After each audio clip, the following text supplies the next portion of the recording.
Good morning. This is your girl TTFromTheD with day 10 of the 30-day marriage challenge. I do want to put a disclaimer out there this morning. I'm not feeling 100% the best. Felt well for the last couple of days, but I am being obedient and I'm going to do what I'm supposed to do. And you know that one saying that it's not about you, right? And in this season of life, it is definitely not about me. I'd rather be trying to just rest with sleep unbroken and getting myself together for the day. But when we are chosen to do things and God entrusts us to do things after He gives us directive, it's in our best interest, despite of what goes on in the world, and often even what goes on with us individually or collectively, that we do what He asks us to do.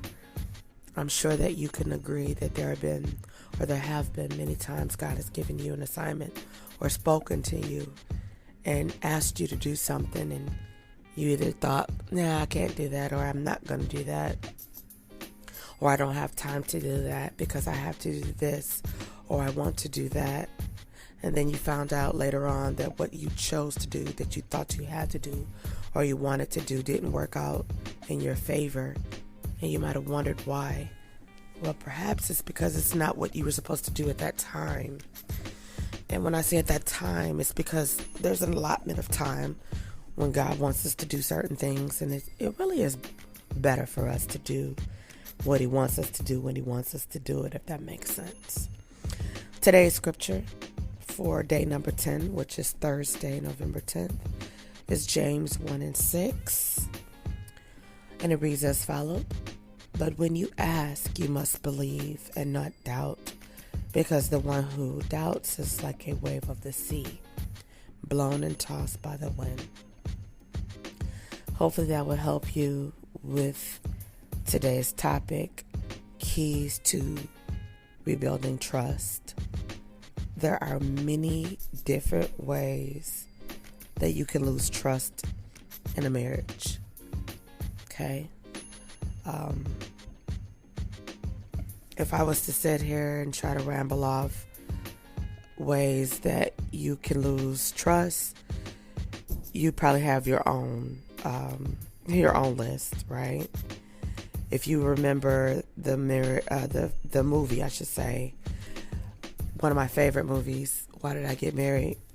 They talked about, several different ways we saw them lose trust. And one of the biggest ones is infidelity, right? That extramarital affair, right? Financial issues, emotional issues, Did you know that there are more than one ways to have an affair? Excuse me, I'm rest broken, y'all. I'm so sorry. You can have an emotional affair. You can have a mental affair, not just a physical affair. And you might think to yourself, how, why, and how is that possible? But it is. So there's many different ways that you could actually have trust issues with that. But we're going to focus on today the keys to rebuilding trust, because it's a very intimate part of a relationship, and it's important that you feel safe in your relationship and that you build trust and that you have trust. And without trust, it can severely damage your relationship with your husband, with your wife. And it's one of the reasons a lot of marriages end up in divorce court, right? Sometimes we don't even go to counseling as we're asked. If there's an issue in your marriage, try to seek out counseling. Excuse me. Ooh, Holy Father. And a lot of times, depending on the level of hurt, you won't even seek it out. I know when myself and Swift got married, it was one thing our pastor said during our ceremony, and it wasn't like, if you infidelity, it wasn't that. It was just like, if you have an issue, promise me that you guys will come to me first before you decide that you want to go the divorce route. And I was just like, And he was like, TT, right? It was, everybody started laughing, but it was more of a, I feel that, and this is my personal thing, and I don't want anyone to feel like, oh, you're contradicting yourself. No, this is my personal thing. I feel that you could work through pretty much anything outside of an affair. And I'm going to tell you why. You made a conscious decision and a choice to get married. If you, as people would say, you want to sow your royal oats or things like that. If you feel like one woman isn't enough, or ladies, because y'all be cheating too. We be cheating too. It ain't just the fellas. Ladies, I've heard several people say before, like, you feel like you can't get everything you need in one person. And I've heard that on both sides. Men say it, sorry. Men say it, women say it. And it's funny when you're saying it when you're not married, but it's not funny when you're saying it when you're married. You know, you might say, well, I need a person that I could trust, or I need a person that's responsive to my needs and wants. And if I could get all these little things in one person, then I would suggest you don't get married till you find all the things you need in that person. That's my personal opinion, right? That's my personal opinion. That's not law. That's TTism. That's not law. That's TTism. Okay? But I really feel that infidelity is one of the hardest. Can you work through it? Yeah, a lot of people do. And I think you can. I personally don't want to have to.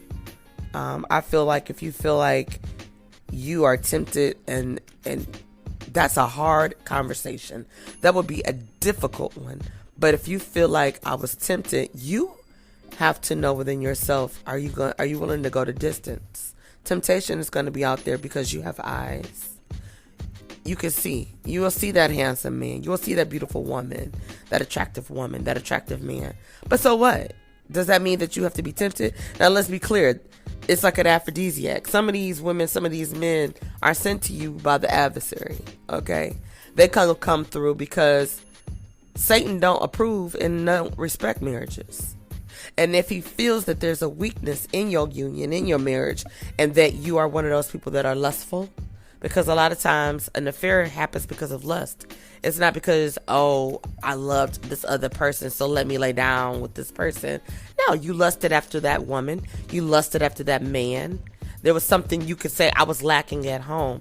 I wasn't having the intimacy at home. And that's another issue in marriages often. Sometimes you might have to seek out counseling. What is the root of why you're not as sexually active as you once were, or you want to be, or whatever that looks like?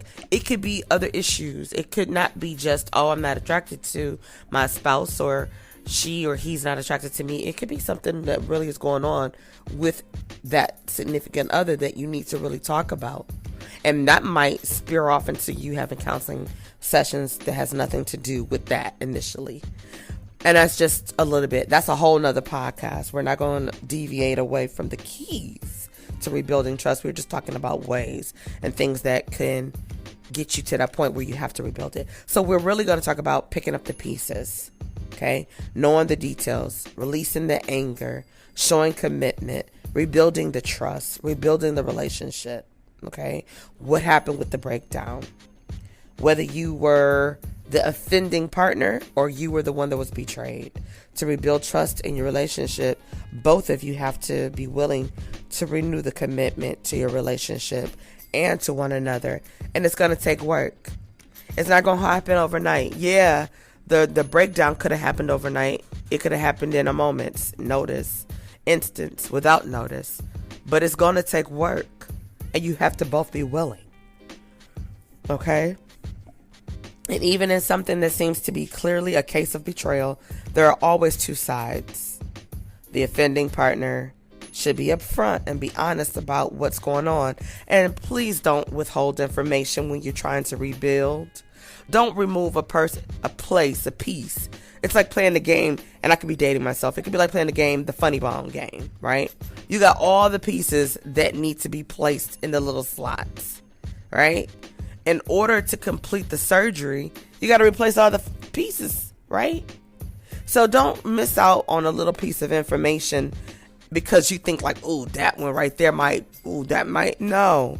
It's that little tiny piece of information that you're going to neglect to say while you're supposed to be going through the rebuilding that your spouse will find out about. Please know they'll find out.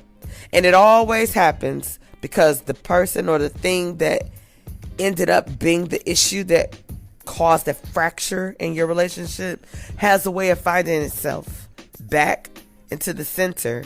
And then your spouse is going to say, wait a minute, why you didn't tell me that? Then you're going to say, well, I felt like that was, no, oh, okay. So now this is going to be what they're going to say. I bet you $5 to a lunch or dinner brunch.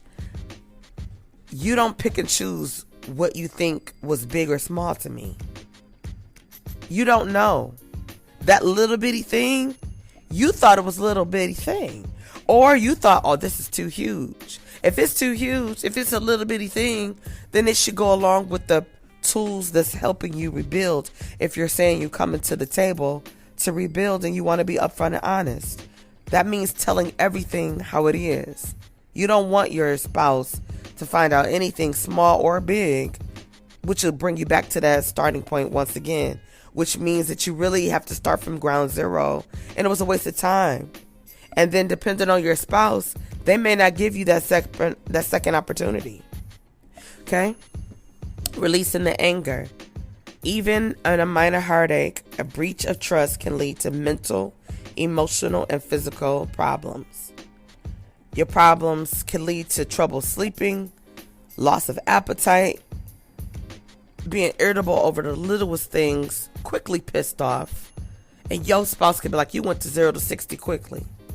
Well, because they still holding and bottling anger. One thing I'm going to have to tell you, you can't dictate the level of anger your spouse should feel or when they're going to be able to release it. It's a work in progress. No, you don't want to deal with the aggressor. Never wants to deal with the heartache remnants. They don't want to deal with watching their wife or watching their husband pick up these pieces and sort them out like playing a game of memory. But you have to give them that space. You have to allow them to have that time to heal, to get through it. Some will get past it. Some will never get past it. They just have to learn to get through it. If you are the aggressor, if you are the offender, I'm sorry. You're going to have to learn to be that one that watches them get through it or get over it. You're the one that brought it. You're the one that fractured it. So you have to be the one to deal with it. Now, on the other fly side of that, you, the person who's healing, who's trying to get past it, trying to get through it, you can't keep on playing the world's smileless violin either. You have to decide, am I going to get through this? Can I get over this? It depends on the situation. Some things you can't get over, but some things you can get through. But there will be triggers. Sometimes there'll be triggers. And you have to learn what those triggers are. And your significant other has to learn what your triggers are. And have to realize sometimes you're going to go there. But it's healthy. Because it's like, okay, I need to talk about this. And it also shows your growth. I'm past this point. But every now and then I revisit this and I get reoffended. It's a part of the process of healing. And you have to allow that process to manifest. Show commitment. Both parties, especially the betrayed, may be questioning their commitment to the relationship and wondering if the relationship is still right for them or if it's even salvageable. And that's a true spot to be in. Acts of empathy, sharing pain, frustration, and anger, showing remorse and regret, and allowing space for the acknowledgement of the validation of that person's hurt feelings can be a part of the healing process for both parties. Building off of this defines both sides, ladies and gentlemen. And it can help you get to the better side, which is the healing side. Okay? You want to come up with some clear expectations for one another in the process of moving ahead, being in a spot that you both will become vulnerable. The person who's been offended and the offender. It's a work in progress because even though a person that breaks the trust hurts the other person, the person who breaks the trust also is hurt because they have to deal with what they have done to break the trust. That might sound crazy, and we might have people to say, well, if they did that, then they should have thought about that. How are they hurt? Because sometimes when you do something after you've done it, you do become hurt because you realize not only was it wrong, but you realize what it's going to do, what it could potentially do to your wife, to your husband, to your relationship, to your marriage. And that's hard. So we're building the trust together. You got to decide to forgive. You have to be open. You have to be aware. And you have to want to. Those are 4 important keys. Decide that you want to forgive or to be forgiven. And make a conscious decision to love by trying to let go of what has hurt you. That's 1. Another key, be open to self-growth and improvement. You can't repair broken relationship issues if you're not willing to compromise and deal with the underlying issue. You have to identify what that is and be willing to put that on the table. That's the only way. Being open. Another key, the 3rd key, be aware of your feelings. Share your thoughts. Remember, we're not psychic. You can't leave your spouse up to assuming or putting in the work by themselves. That goes for the offender or the offended. Okay? Once broken trust is an issue, it's not going to solve itself on its own. And it's going to take time. And you really can't tell a person, oh, you should be over that. That's so disrespectful. You can't tell a person, that's just like telling a person that's grieving, man, you still grieving? I would be so offended for someone to tell me that. However, you don't know when a person heals. A heartbreak is like a wound that you can't see. That's just like an abusive relationship. If you abuse someone physically, we can see the black eye, the bruises outside, right? And we can see when they'll heal. Versus something like if you broke someone's leg, arm, or whatever, right? It takes a longer time. And even though you might remove the cast, that person still might have issues with their leg, their arm, right? That black eye can heal up naturally without putting makeup, foundation, covering it up, or bruises. You can stop wearing the long sleeve shirts, blah, blah, blah, long pants, blah, blah, blah. But what happens internally? Cracked rib, bruised rib, contusion, concussion, whatever. You don't see that healing. You don't see that healing. That's just like when we ask God to be in the center. And we're going to talk about that within this next 20 days of this 30-day marriage challenge. We have to talk about the 3 chords. But when you ask God to forgive you, to work on your marriage, to work with you in your marriage, that's a serious request. And God is working whether you know it or not, whether you see it or not, whether you feel it or not. When you ask our Father for something, He delivers. Now, I wish we could say the same when He asks us for something. We deliver. We don't always deliver. Some of us are hard-headed. I know I used to be very, very hard-headed. But I do my best to deliver because I understand how I feel as a person when I know God has asked me to do something. When He's told me. And sometimes I'll tell you where my struggle is. And I'm a work in progress. When God puts something in my spirit to tell another person. Not talking about my spouse. But people I know or love or respect. Especially when a person could look at me with the raised eyebrow and like, who are you to tell me about that? Or who asked you or whatever. It's crazy. And I've been in a position where there's been twice God has told me, 3 times now, to tell somebody something, and I hesitated. 4 times. Okay. 4 times that I could think of that was difficult. I'll say that. It was difficult. Where I'm like, I can't say that. how would I know this? And that person might say, well, how would you know that? Or you're being negative. It's like, no, God put that in my heart. And if he says, well, tell so-and-so. I'm like, I'm not telling him that. Because I don't want to be the reason somebody's heart is broken.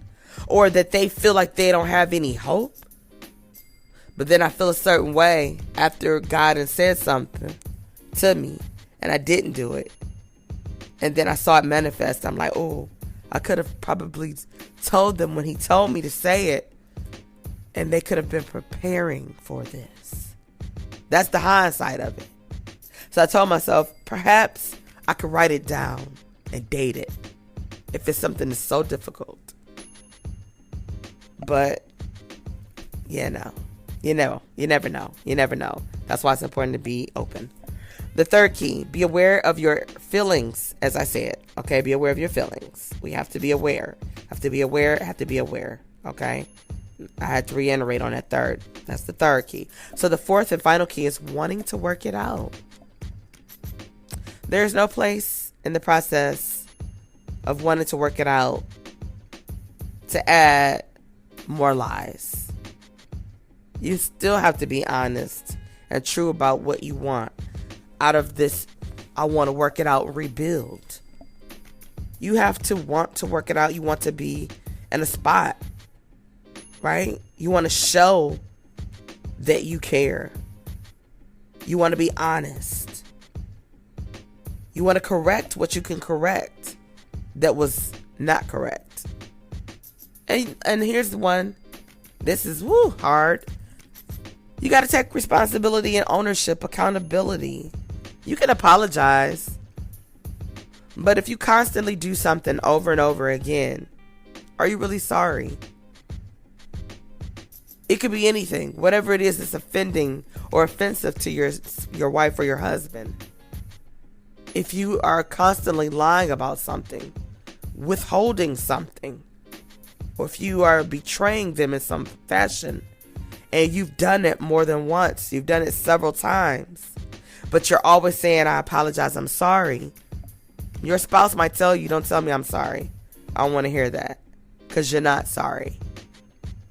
You're sorry that you got to deal with the repercussions at this moment, but you are not offended by how I'm feeling when you do this to me, because you do it over and over again, redundantly, right?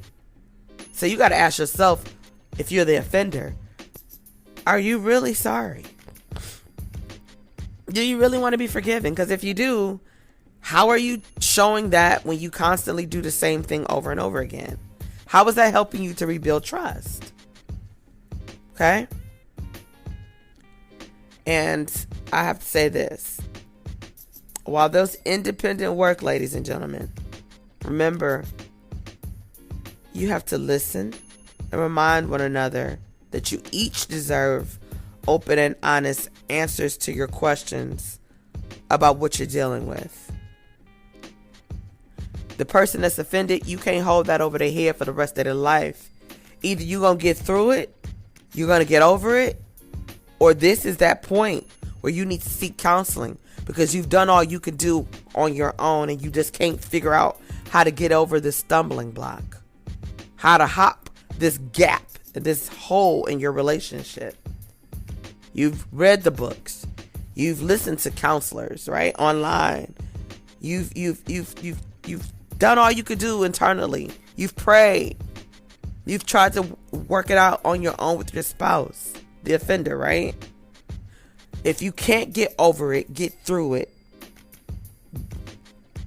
accept it, and you want to put in the work and you want to rebuild trust in your relationship, this is the time to seek outside counseling, whether that's from your church or your local counseling therapist organization, health therapist, counseling, whatever that looks like. This is the time, because you're trying to rebuild in your relationship and you working towards restoring. There's nothing wrong with getting professional help, but both parties must be open to seeking counseling to have a better understanding of what's causing the issue. I just suggested this to my stepfather for him and my mother. They have a lot of old versions of themselves sitting stuck, where they are elderly, stuck in their ways, and they are bumping heads. But I know for a fact some of the issues my mother is bringing to their marriage is from past hurt and traumas. And then learning a lot about my stepfather, he has his own past traumas. And in their marriage is now bringing problems. And I suggested to my stepfather, like, you guys probably should get counseling. And at first he was like, no, okay. Now he's at a point like, I'm willing, but your mother's not willing. And you got to be willing. You know? You got to be willing. If you're not both willing, then I don't know how far you'll go. Or you'll just continue to live in a broken relationship and you will have no tools to help yourself, and the gap will get bigger, wider, and deeper. And it's not healthy. There are so many resources out here, no matter where you are in this world, whether you are in the United States or you're in another country. There's a lot of different type of practices as well. I would ask you to seek them out if your relationship is one you want to save. Now, some of y'all are in marriages and you faking the funk. I got to adjust that too. Every married couple, every married person listening, you already know where you are in your own relationship. For those of you that are married for the wrong reasons and your marriage is already built on quicksand, you already know your issues. And y'all need to address that thing. You got married for false pretenses. Come on. You don't even have a real marriage then. And some of y'all ain't even ready. You like, how could you say that, Teresa? How could you say that, TT? Because it's reality. One thing I'm not going to come on here and do is blow smoke up your butt. I don't care how long you've been married. If you got married for fake reasons, you got married because she got pregnant. Or, well, we've been together for a long time. Or that old saying, it's cheaper to keep her. Or financial responsibility. Or I don't want nobody else to have them. I don't really want them, but I don't want nobody else to have them. I want the benefits that come along with being married. There's so many different reasons. So many different reasons people get married and stay married when they know they're not even happy. I don't even know how you do it. I don't know how you do it. Am I recommending you separate? No. But you need to work that thing out. I don't know what you could do if you're married to somebody you don't even like. Some people I know are married. They're unhappy. They cheat physically, emotionally, spiritually. Yet they still are in union. I'm like, well, your marriage never gonna be blessed because you are breaking so many covenant rules of a marriage, right? So you can't ask God to be blessing your marriage. He don't bless mess. You got to work on that. You got to work through that. Y'all need to sit down and have a grown ass conversation and say, we need to stop playing this game. We took a vow for whatever y'all reasons is. Okay? You know why you stood before God, whether you was in a chapel, at the Justice of the Peace, in front of a big old wedding, fairy tale wedding. Some of y'all did all of those things and you trying to figure out that hot movie title that Tyler Perry gave us, Why Did I Get Married? And you don't even know. Some of y'all forgot why you got married. Some of y'all need to look at the movie Why Did I Get Married? Some of y'all never even probably heard of the married. No, y'all ain't heard of it. Some of y'all might not have watched it over and over. I love that movie. I just loved it because it was so much reality. And I love this movie. I wasn't even married, but I just respected each couple because I could see that it was realness in every relationship that was in that movie. And I could relate in some fashion or form. And I think it would be cool to sit down with other married couples and watch that movie and say, okay, who can y'all relate with the most? Right? There's nothing wrong with that. And if you say, I see a little bit of me and so-and-so, I see a little bit of me and so-and-so. If you could say, I can't relate to none of that. Great. Good for you. Awesome. But you have to be honest. Even if you sit down with your wife, sit down with your husband and watch that movie and say, do we see us in any one of those couples? And hear each other out. Don't be offended. Because remember, if you have been the offender, you don't have no space, no room to not hear your significant other out as they talk about how they feel as they're trying to heal from what you've done. Here's a bonus for you. If you don't want to deal with the repercussions of dealing with your spouse being hurt, then don't hurt them. Don't do things that's going to betray their trust. Whatever that look like. Okay? There should not be a secret chamber of, oh, this is things I don't tell my wife. Or this is things I don't tell my husband. Why? You should have a good relationship where you can talk about anything. Now, some things might be tough. Some things might bring some static. But you should be able to say it. And I'm not saying what I don't know or haven't experienced. There's some things that my husband and I might tap on and talk about that may bring some friction. But I'd rather we talk about it than it manifests and then one of us got to find out like, oh, for real? Like, why are you withholding that? That brings another level of, well, you neglected to share that. Why didn't you share that? Well, blah, blah, blah. Here we go back to, if you didn't tell me that, then what else you not telling me? If you felt like, I was going to tell you, what else are you holding back? I was going to tell you. See, it brings up issues and it's not healthy.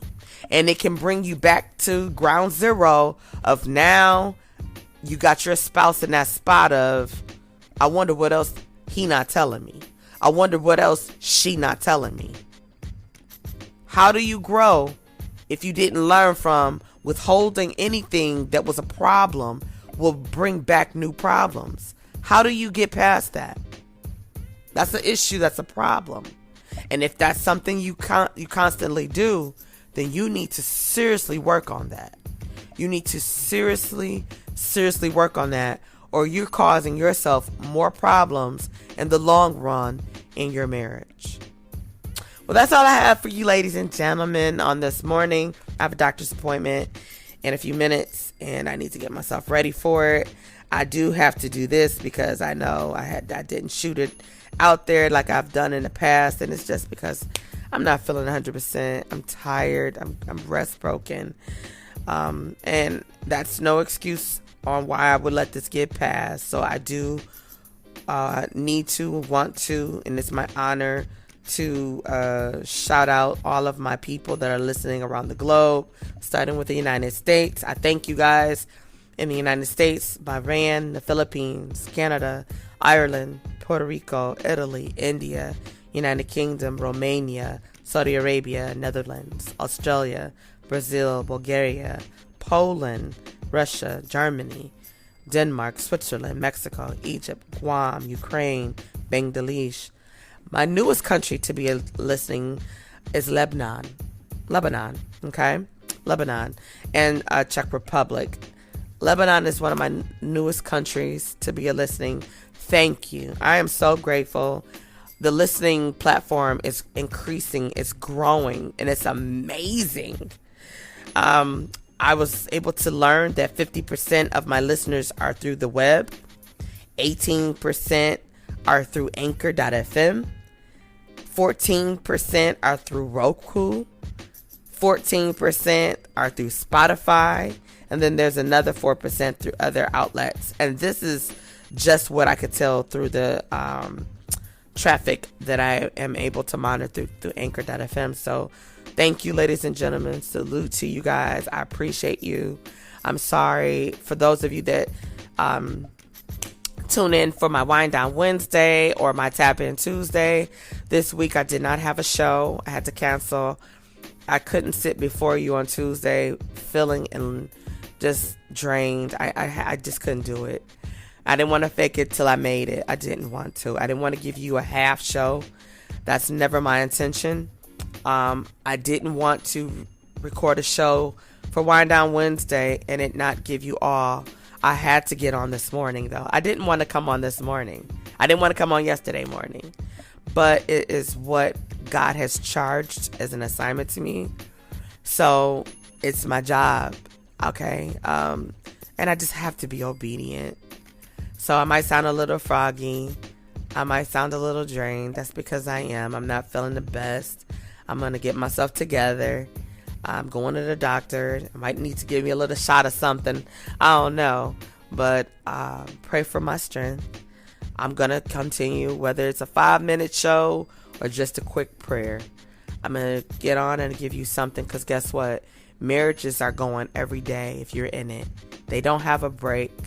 They're 24 hours a day, 7 days a week, 365 days a year, 366 on that leap year. We don't get a break, a moment. And so in this 30-day challenge, it's supposed to be something you're able to listen to in the morning. And that's my job for the next 20 days from now. And on the weekends, my husband and I are toying around with some different things, but it'll still be in the morning. It probably won't be as bright and early on Saturday and Sunday. We're looking at maybe like a 9 o'clock, and we want to add a little something because we want to prepare for it since we know what we're going to do.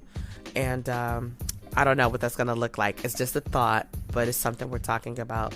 But Monday through Friday, if it be the Lord's will, unless I have laryngitis and I can't talk, definitely we'll have something. Even if I have to request my husband to come on here and give you some substance, we're going to have some positive information to share for this 30-day marriage challenge that will leave you with a little bit more wisdom, knowledge, some tools to add to your toolbox of marriage, and definitely something to share with another married couple. I'll see you soon.